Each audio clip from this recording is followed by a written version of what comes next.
చిన్నప్పుడు వేసవి అంటే అమ్మమ్మ ఇల్లు, మామిడి పళ్ళు, డాబా మీద పడుకున్న రాత్రులు.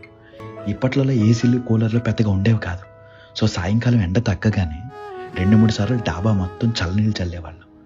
ఆ తర్వాత డిన్నర్ ముగించుకొని చేపలు, దుప్పట్లు, దిండ్లు పట్టుకుని ఇంట్లో ఉన్న బ్యాచ్ మొత్తం డాబా మీదకి పరిగెట్టేవాళ్ళం.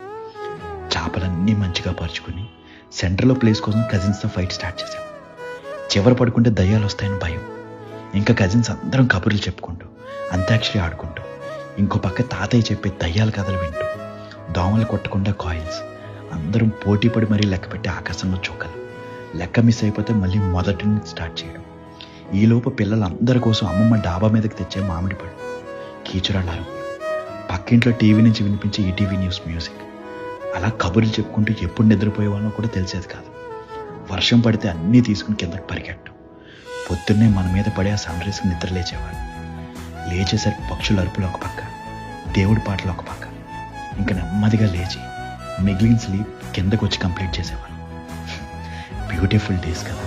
ఇప్పుడు ఎన్ని కంఫర్ట్స్ ఉన్నా అప్పుడు అలా మనం వాళ్ళందరితో డాబా మీద కబుర్లు చెప్పుకుంటూ పడుకోవడంలో ఉండే ఆనందం ఎందులోనూ లేదనిపిస్తుంది. మీకు ఇలా డాబా జ్ఞాపకాలు ఉన్నాయా?